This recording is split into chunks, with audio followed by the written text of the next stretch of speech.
I'll begin with a thank you to my wife and family, who is a busy time of year. It's very kind of my family to put up with this political stuff and to allow me to invite all you folks to our home. I do want to thank some special people who have been particularly generous to me this evening. Hosting this evening's event are Karen and John Fagelson, another of my former partners, Gray Haynes, Leo Jardot standing right over there, Sally L. Cooper, and Greg Brandon. Where are you, Greg? Thank you very much. Thank you very much.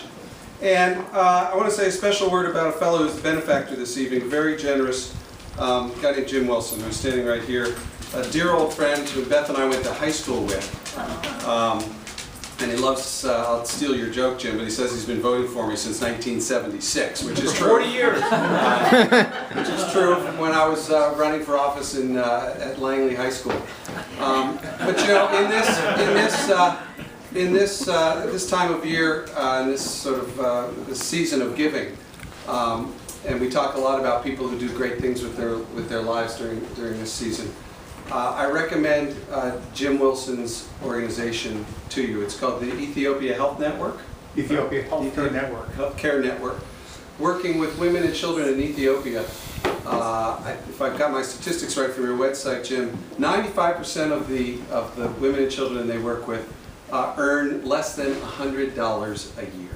This is the real. These are folks who desperately need help, and Jim and his organization supply it. With all sorts of fascinating and fabulous services that you offer to these people. If you're looking for a good cause, other than the Rip Sullivan for Delegate campaign, get online and Google the Ethiopia Healthcare Network. You'll be impressed. So thank you. I want to thank everyone for coming this evening. You know, every delegate and another candidate for office tends to have special events. Some of my colleagues have ice cream socials during the summer. Some of them have things on July 4th. Beth and I opted, much to her chagrin, to do it during the holiday season, shamelessly trying to take advantage of that spirit of giving that people have. But mostly because, for me, this is my favorite time of year. It's a time of reflection for most people, and I love to reflect back on what a terrific year it's been for my family, and I think also for the Commonwealth of Virginia. This time of year is also a time of year for anticipation about the year to come, and I'm excited about the year to come.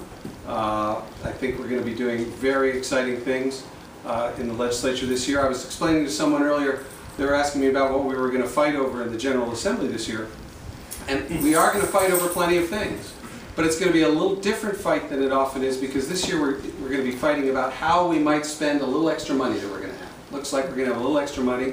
The governor's got a budget that's coming out next week, and among other things, he's going to be suggesting, and I think he will find a receptive audience, that we spend some more money on K through 12 education in Virginia, which has been badly neglected over the course of the last several years. And finally, this is a time for real feelings of gratitude, and I cannot say enough about how grateful I am to all of you, my extended family, for all the help you've given me, obviously both financially, just and in terms of support, encouragement, an ear to chew on every now and again, and every once in a while a shoulder to cry on when another one of my bills goes to crashing to pieces.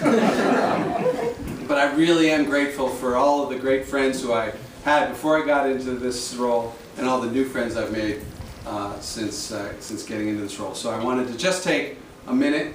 I know, Beth, I've exceeded the 90 seconds I promised, but just take a minute to thank everyone for being here, and thank you for your support. Thank you for being active in Virginia politics. Next year's going to be an exciting year. There's this election going on you may have heard about, and we have a president to elect. I'm going to be very active in that campaign. I urge you all to be active in this campaign. Virginia is going to be one of 3 or 4 states that will effectively determine who's going to be the next president of the United States. I'll be working hard, and I hope you all will be too. So thank you again for coming. Happy holidays to all of you, and I'm grateful for your being here. Thanks very much.